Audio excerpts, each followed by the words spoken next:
Bonjour à tous, je suis super contente de vous retrouver aujourd'hui dans une nouvelle vidéo. J'ai sélectionné mes 5 fonds de teint favoris. Je pense qu'il y aura dans le futur, assez proche, une sélection fond de teint par type de peau, par texture et par type de peau, enfin bref. Mais là vraiment je voulais vous montrer, parce que c'est une question qu'on me pose très souvent, mes fonds de teint à moi que j'aime appliquer sur mon visage par rapport à moi, mes goûts, et voilà. J'ai la peau mixte qui est un petit peu capricieuse, parfois souvent déshydratée dès qu'elle a la moindre contrariété, dès qu'il fait un peu froid, dès que je suis malade, dès que j'ai mes trucs dans le mois, dès qu'elle est contrariée, que je suis malade, que j'ai pas assez dormi, etc. Elle est beaucoup plus déshydratée et elle a tendance à squamer quand elle est pas contente. Donc sinon oui, j'ai la peau mixte. Alors elle est pas particulièrement sèche, à part peut-être sur cette zone là de mon visage. Je suis pas excessivement grasse sur les zones un peu plus grasses de mon visage, mais voilà, j'ai aussi des lignes, hein. J'ai 40 ans cette année, donc j'ai les sillons autour de la bouche qui sont un peu plus prononcés et quelques rides sur mon front aussi. Voilà, on va commencer par le fond de teint que j'aime, le plus léger au plus couvrant, donc il y en a 5 et c'est parti. Je précise aussi, j'ai failli oublier un disclaimer, que toutes les teintes de ces fonds de teint ne sont pas forcément à ma teinte actuelle, parce qu'il y a des fonds de teint que j'ai testés en plein hiver quand j'étais très pâle, il y a des fonds de teint que j'ai testés plus récemment où la couleur est bonne, et il y a des fonds de teint où je me suis tout simplement trompée de couleur, et à vrai dire, je les modifie du coup. J'achète pas forcément 3 flacons à chaque fois, même si dans l'idéal, c'est vrai que si vous aimez vraiment un fond de teint, il faudrait 2 couleurs. Une hiver, une été. Voilà, maintenant on peut commencer. Donc mon premier fond de teint favori, c'est le Watertone de Make Up For Ever. Alors ce fond de teint, personnellement, je l'aime beaucoup l'été. Il est parfait pour les peaux mixtes à grasse, il est très rafraîchissant, il est composé avec énormément d'eau, la texture est très liquide, je pense que vous entendez le bruit que ça fait. Et il est un peu mélangé comme avec de l'eau. C'est très bizarre quand ça s'étale, on a l'impression que ça se déphase, mais sur la peau, après, ça fait vraiment super joli. C'est le fond de teint le plus indétectable que j'ai jamais vu. Ça peut se moduler en termes de couvrance, après vous n'allez pas avoir un truc oufissime. J'aime pas forcément en appliquer beaucoup parce qu'il est indétectable, mais il unifie quand même très bien. Il est waterproof et il résiste à la transpiration.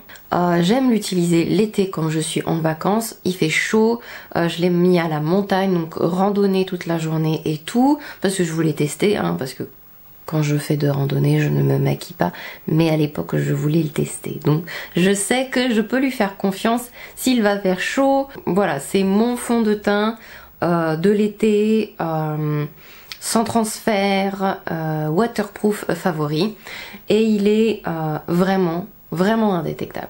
Peut faire visage et corps, il est rafraîchissant, vraiment c'est de l'eau, on a l'impression d'appliquer rien sur le visage. Je mets des solaires en vacances qui sont beaucoup plus costauds, et du coup c'est pas forcément agréable de mettre en plus un fond de teint épais par dessus. Donc là c'est vraiment, mais il fait une peau parfaite. Un fond de teint que vous avez vu récemment dans une de mes vidéos battle, c'est le en français Accord Parfait Sérum Teinté de L'Oréal.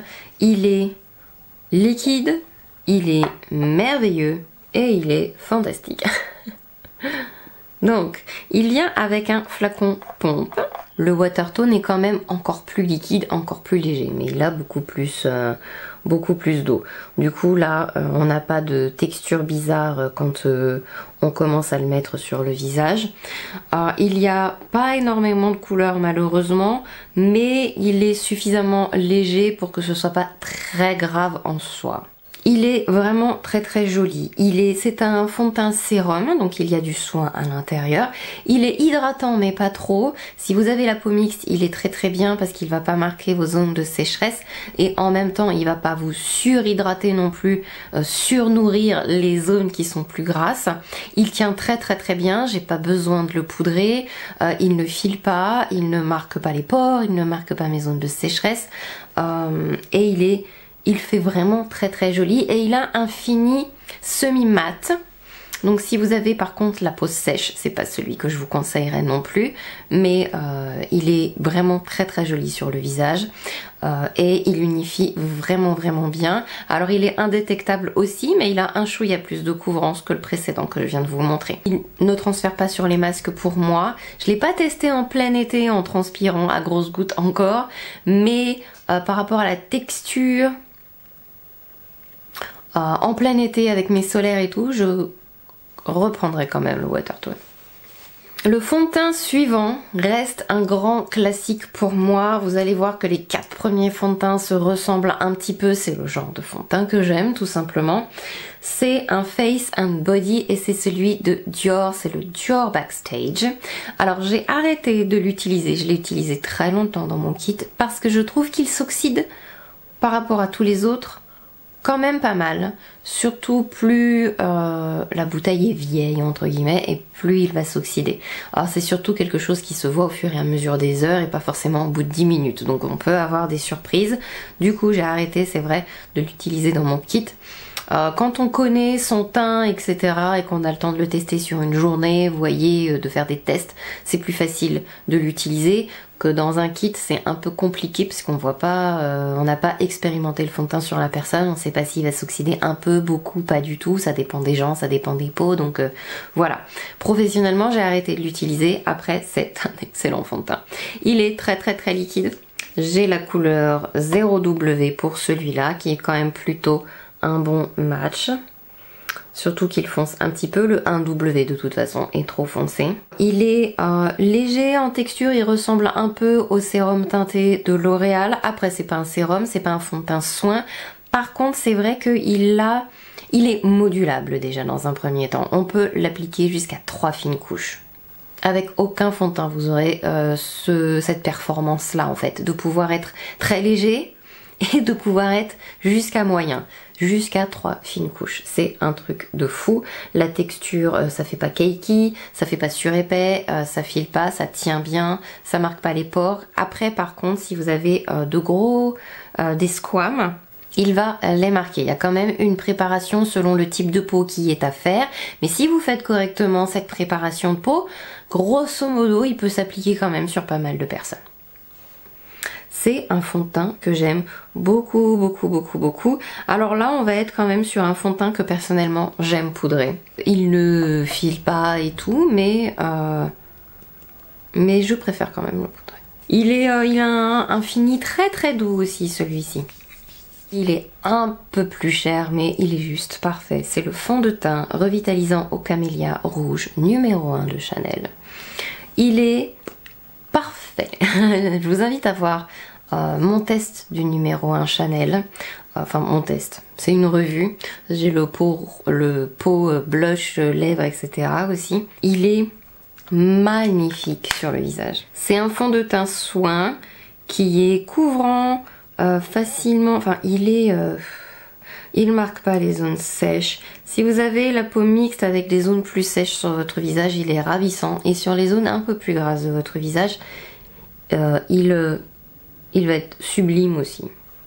Il tient très bien, il ne file pas, il ne va pas se mettre à l'intérieur des pores et on sent vraiment le soin dans ce produit. Ça fait soin, le grain de peau est sublimé, on a un teint glowy mais pas poil à frire et en même temps la peau est très confortable mais sur n'importe laquelle de mes zones de visage en fait. C'est vraiment, la couleur est un chouïa foncé sur la couleur que j'ai le BD21, il m'aurait peut-être fallu le BD20, mais bon, je peux le faire fonctionner aussi. Pour certains de ces fonds de teint, ma préférence va être de les appliquer avec les doigts. Pour le Dior pour le Watertone et pour le L'Oréal. Celui-ci au pinceau, il est beau.